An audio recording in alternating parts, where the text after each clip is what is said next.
Midnight Jewelcrafting Concentration Guide, and we have some promise here. Today we'll be looking at how to make the most gold from Jewelcrafting Concentration, what knowledge specs to run, budget setups and more established builds, and what recipes you can potentially target. Jewelcrafting was pretty reliable in the war within, seems like it's going to be again, but with a few changes. We now only have 2 ranks of materials and crafts, so that has a big effect on the kind of concentration builds that we run. In Midnight we also have ranks added to gems, glass, stone, all of that good stuff that never had ranks before, so it is an interesting time for jewel crafting.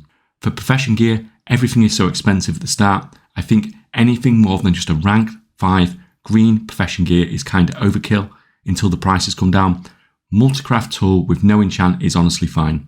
Ignore patron orders unless they are free, a profit or super cheap, it's just not worth it. You don't really need the knowledge points that badly, just use these characters to print gold. Like a lot of these videos, we have a budget concentration jewel crafting build that works quite well. I'm assuming you've grabbed some basic knowledge points in your profession, you grabbed your first time crafts, profession treasures, etc. I'm not going to repeat all of that here. That's all in the main jewel crafting profession video that will be linked below.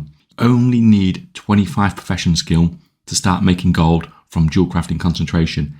You can basically unlock a rare gem to use your concentration on at 25 skill, but like I said, and you can pick any of these, not just this one. You can see on these rare gems in Midnight, they have significantly less gem dust than in the war within, but the gems in them have quality as well. Overall, I think this is kind of a nerf, as the sheer amount of materials has reduced, but they should still do reasonably well. You could literally just use this character from here, use its concentration, make gold. And as a side effect of this, you will level up your profession skill over time.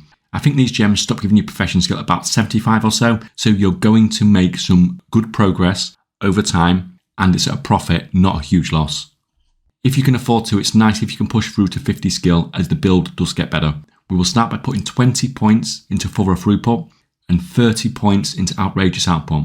We have mostly done this for the huge multi-craft bonuses.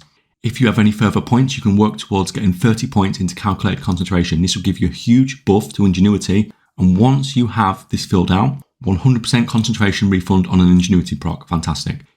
So with this 50 profession skill, we can unlock a rare gem like we did earlier with the other build. This is fine, can craft the same thing, but we're just going to get a better return because we have the higher multi-craft and ingenuity. Kaleidoscopic prisms are a new potential target for concentration. These come from the trainer, but they do have a lot of materials in them that make them look appealing as a concentration craft. Loads of gems, loads of gem dust. There's a lot more materials here than any of the rare gems, and this potentially looks like quite a good concentration target. These look pretty great, to be honest. The only problem here could potentially be demand. There's not going to be the same sort of demand for these as for a gem, but still, this is a good potential target. We have a couple of embellishments with jewel crafting in Midnight as well. These are not knowledge or trainer recipes, which is always a bonus. Harder to get means less competition. Now, these don't have an absolute load of materials. They have about a similar amount of materials to rare gems, but they could do fine. They are never going to compare with gems for sales, but they are a nice little niche market with less competition. Okay, Eversong Diamonds, this expansion's Blasphemite. These require both a Kaleidoscopic prism, which we've already seen is quite expensive concentration target, as well as an Eversong Diamond, which can only come from prospecting rank 2 or with a good prospector. These are also all recipes that drop from dungeons, so the competition you're going to have with other concentration crafters is just going to be lower. These look pretty good. Material costs seem high. Recipe being a dungeon drop is good as well for profit margins. The only issue here is that these require an insane amount of concentration. We are looking at almost 1k concentration, so that's basically one craft every 4 days. Don't know what you guys think about a recipe that you need to get the recipe and go through the effort of doing that, and then you can only craft it once every 4 days. That is kind of crazy. This last one I've included for completion more than anything else, but it's super niche. So we get gem prisms like in the war within, but these have no cooldown, which is a change from last expansion. Now you can unlock these with 20 points into the second node of any gem tree in Glamorous Gems. You turn a Kaleidoscopic prism, so that's 4 gems and some gem dust, into 5 gems. Now it doesn't sound like it's the best deal on the world on paper, but you are turning rank 1 gems and rank 1 gem dust into rank 2 gems. If you was running this, then you wouldn't run multicraft, as the prisms can't multicraft, but ingenuity instead with the 100% proc returns as a priority to get.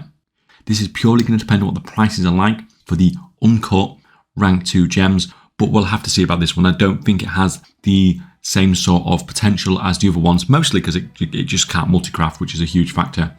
Overall then, it looks very similar to the Dwarven. The big changes with rare gems needing less to craft, epic gems needing rank materials and insane amounts of concentration, and a few other niche little bits.